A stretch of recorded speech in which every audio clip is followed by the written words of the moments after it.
we don't know what that world looks like, because you're basically asking to unwind teams that have been working together on products. You're asking to separate products that have been integrated in ways that consumers have come to expect. We don't know what WhatsApp would have become if it wasn't acquired by Meta, and whether or not that would have been a true competitor or whether it would have been something that failed. These business deals, particularly around Instagram and WhatsApp, were not sure things at the time that they were done. And it's hard to separate what would have happened from what actually happened. And in a separate world, I think some of the concerns we often hear raised about privacy or content moderation, we don't know that those separate platforms would behave any differently when they're trying to reach a general audience. And in fact, in privacy with something like WhatsApp, it might be more difficult to offer a privacy sensitive option, because you would have to be able to ensure that you could maintain the upkeep of the platform. You might have to engage in more advertising or charge your users more, because you wouldn't be able to rely on kind of the integration into this larger company. You guys said, let's just pass a privacy bill. I spent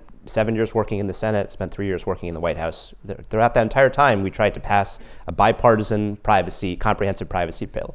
And we couldn't do it, despite strong support from within Congress, strong support from the public. And why couldn't we do it? It's because extraordinarily powerful tech firms are able to use a variety of political tools, not just lobbying, not just campaign spending, but soft and other hard power, to basically stop the types of privacy protections that we, collectively, the American people, want to impose. So my main argument about breaking up these firms isn't necessarily political, but we should be clear-eyed that the political impact that they have as one giant firm, as opposed to several different firms, is significant. And final point, if, let's say, WhatsApp was a different company than Facebook and it had really strong privacy protections, in that world, maybe WhatsApp is lobbying for privacy protections and Facebook is lobbying against them, and you have more of a fair fight.